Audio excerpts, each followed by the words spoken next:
ঘোষণা দেয়া হয়েছে যে এখন বয়ান করার কথা ছিল হযরত মাওলানা মুফতি আনিসুর রহমান আশরাফি, আমার অত্যন্ত মহাব্বত এবং শ্রদ্ধার ব্যক্তিত্ব, দামাত বারাকাতুহুল আলিয়ার। আর আমি মনে হয় ভুলে স্টেজে চলে এসেছি, আমার নাকি আরো মাহফিল আছে, এজন্য আমাকে এখন কিছু সময় দেয়া হচ্ছে। সবগুলোই ভুল তথ্য। কর্তৃপক্ষ যেই টাইমে দাওয়াত দেয়, সাধারণত আমার দিক থেকে আমি টাইম হেরফের করি না, বা হেরফের করাকে আমি পছন্দও করি না। এটা আমাকে যারা আগ থেকে চেনেন, 8 বছর ধরে ওয়াজের মাঠে আছে, মোটামুটি সকলেই জানার কথা। তো কর্তৃপক্ষ কয়েকদিন আগেও সাক্ষাৎ করে স্মরণ করিয়ে দিয়েছেন, হুজুর আপনার টাইম কিন্তু 9টা থেকে 10টা, ডায়েরিতেও লেখা আছে, আপনি নির্ধারিত টাইমে উপস্থিত থাকবেন। আমি বললাম ইনশাআল্লাহ।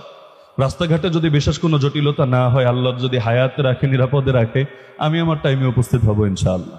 তো আমার গাড়ি কখন গিয়েছে আপনারা আগেই দেখেছেন, যত টাইমে এসেছি, এসে এসার নামাজও আদায় করেছি। ফরজ এবং সুন্নত পড়ার পর বেতের পড়ার সুযোগও আমি পাইনি, তার আগেই কর্তৃপক্ষ আমাকে স্টেজে এনেছেন। এখানে বসার পরে আমি লক্ষ্য করলাম, আনার পরে দেখলাম হযরত মাওলানা মুফতি আনিসুর রহমান আশরাফি সাহেব স্টেজে বসে আছেন। তো হযরতের নামের পাশেও দেখলাম এখানে লেখা আছে বয়ান বাদেশা, সম্ভবত হুজুরে বয়ান বাদেশাই ছিল, আসতে হয়তো দেরি হতে পারে, সেটা আমার জানা নাই।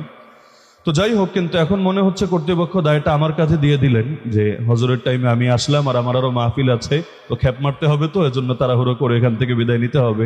না, আলহামদুলিল্লাহ, আমার আজকে কোনো মাহফিল নাই, কোনো ধান্দা নাই, কোনো জায়গায় খ্যাপ মারার কোনো ফিকিরও নাই। তো সুতরাং আমার কাছে দায় চাপিয়ে লাভ নেই। তবে আমি ওলামায়ে কেরামকে কষ্ট দেওয়ার পক্ষপাতী না। আমার জানা নাই হযরত মাওলানা আনিসুর রহমান আশরাফি সাহেবের আরো বয়ান আছে কিনা, বা অন্য ব্যস্ততা আছে কিনা। এজন্য হুজুরও যেহেতু আছেন, আলোচনা করবেন, আমি অতি অল্প সময়ে যতটুকু কথা না বললেই না, ততটুকু বলে আমি আমার আলোচনার ইতি টানবো ইনশাআল্লাহ। কথা বেশি বললে আখিরাতের ফায়দা, কথা কম বললে দুনিয়ার ফায়দা। আর সারা বছর তো বলতেই থাকি, এজন্য খুব বেশি আলোচনা এখানে করতে হবে জরুরি না, যেহেতু বক্তাদের সিরিয়াল পড়ে গেছে। এরপরে আবার আজকের মাহফিলের প্রধান মেহমান, প্রধান বক্তা সাখাওয়াত হোসেন রাজি হাফিজাহুল্লাহ আছেন। তো এত অল্প সময় এত মানুষ কথা বলে, এটা আসলে জটিল ব্যাপার।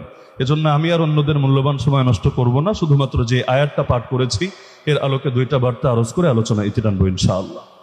সূরা তাওবা এবং সূরা সফ, এই 2 জায়গায় আল্লাহ রাব্বুল আলামিন মুমিন বান্দাদেরকে একটা ব্যবসা শিখিয়েছেন, ব্যবসার কথা বলেছেন।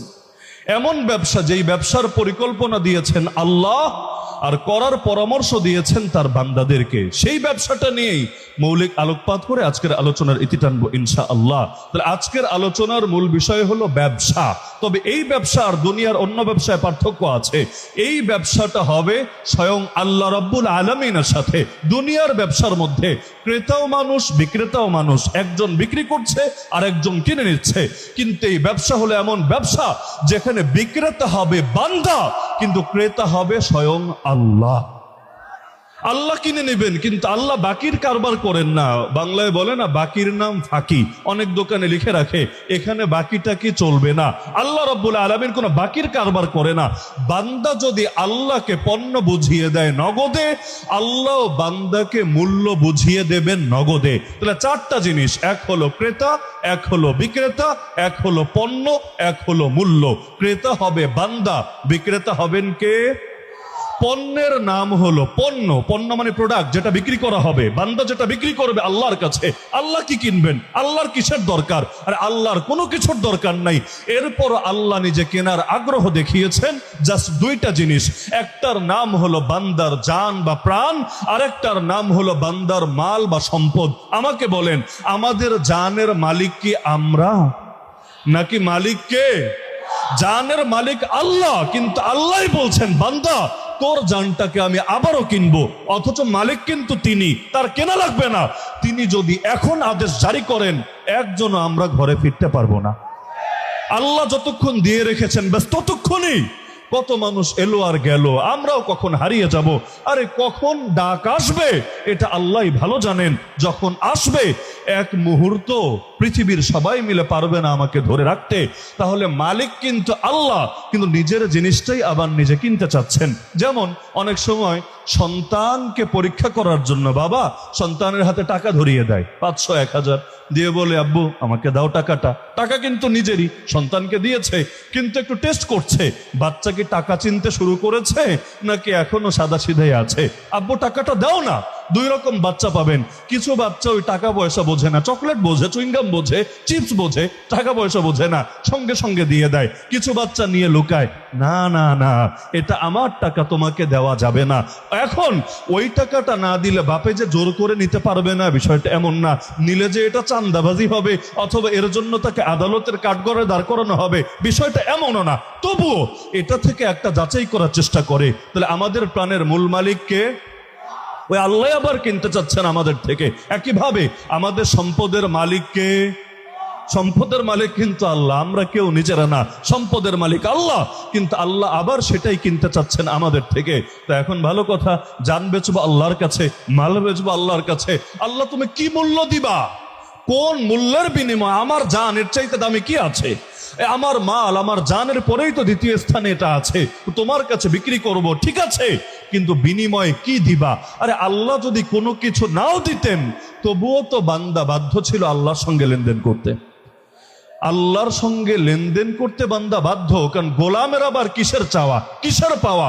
মনিবের কথাই তার কথা, মনিবের বলাই তার বলা। আমরা তো আল্লাহর চাকরিজীবী না, আল্লাহর গোলাম। আমাদের হায়াত আল্লাহর হাতে, মৌত আল্লাহর হাতে, রোগ আল্লাহর হাতে, সুস্থতা আল্লাহর হাতে, উপকার আল্লাহর হাতে, ক্ষতি আল্লাহর হাতে। প্রতিটা জিনিসের নিয়ন্ত্রণ যার হাতে। আরবিতে তাকে কাইয়ুম বলে, কাইয়ুম। আল্লাহর একটা নামই হলো কাইয়ুম। আমরাও সবাই বলি আয়াতুল কুরসিতে, আল্লাহু লা ইলাহা ইল্লা হুয়াল, এই আল হাইয়ুল কাইয়ুম। কাইয়ুম এমনকি নবীজি দোয়া করতেন, ইয়া হাইয়ু ইয়া কাইয়ুম, হে চিরঞ্জীব, হে সবকিছু নিয়ন্ত্রক, বিরহমাতিকা আস্তাগীথ, আপনার রহমতের কাছে আমি সাহায্য কামনা করি। আসলিহ লি শা'নি কুল্লাহ, আমার প্রতিটা জিনিসকে আপনি ঠিক করে দেন। ওয়ালা তাকিলনি ইলা নাফসি তারফাত আইন, এক মুহূর্তের জন্য আমাকে আমার জিম্মায় ছেড়ে দিয়েন না। কারণ আপনি যদি আমার নিয়ন্ত্রণ ছেড়ে দেন আর আমাকে যদি আমার উপরে আপনি হাওয়ালা করে দেন, জমিনে আমি কখনোই সফলতার দেখা পাবো না। তাহলে কাইয়ুম কে? মানুষকে কাইয়ুম বলা যায় না। আব্দুল কাইয়ুম অনেকের নাম আছে। আব্দুল মানে গোলাম, আব্দুল মানে বান্দা। তাহলে আল্লাহ কিনে নিবেন, বিনিময়ে মূল্য কি দিবেন? আল্লাহ বলে দিচ্ছেন, সেই মূল্যের নাম হলো বিআন্না লাহুমুল জান্নাহ। আল্লাহ জান্নাত নামক মূল্য বান্দাকে বুঝিয়ে দিবেন। তাহলে জান্নাত হলো মূল্যের নাম। ওই জান্নাত যদি পেতে চান, মূল্য যদি পেতে চান, আরে আপনি দোকান খুলে বসেছেন মাহফিলের সামনে, আমার পকেটের টাকা আপনার পকেটে যাক, এটা আপনি চান? এটাকে বললেই আমি দিয়ে দিব এমনি এমনি? না, আপনাকে মাল বুঝিয়ে দিতে হবে, পণ্য আমাকে হ্যান্ড ওভার করতে হবে, তাহলে না আমার মূল্য আমি দিব আপনাকে। ফাওয়ার উপরে কেউ মূল্য তো দেয় না রে ভাই। তার মানে আল্লাহ জান্নাত নামক মূল্য সবাইকে দেবেন না, আল্লাহ দেবেন তাদেরকে যারা নিজের জান বেচতে রাজি, নিজের মাল বেচতে রাজি আল্লাহ রাব্বুল আলামিনের কাছে। তাহলে আল্লাহর সাথে এই যে লেনদেন, এটাকে আল্লাহ ব্যবসা বলেছেন। সূরা সফের মধ্যে বলেন, ইয়া আইয়ুহাল্লাযীনা আমানু, হে ওই সকল লোকেরা যারা ঈমান এনেছো, হাল আদুল্লুকুম আলা তিজারা, আমি কি তোমাদের কেমন ব্যবসা শিখিয়ে দেব? তুনজিকুম মিন আযাবিন আলীম, যেই ব্যবসা তোমাদেরকে যন্ত্রণাদায়ক আযাব থেকে বাঁচিয়ে দিবে। কি সেই ব্যবসা?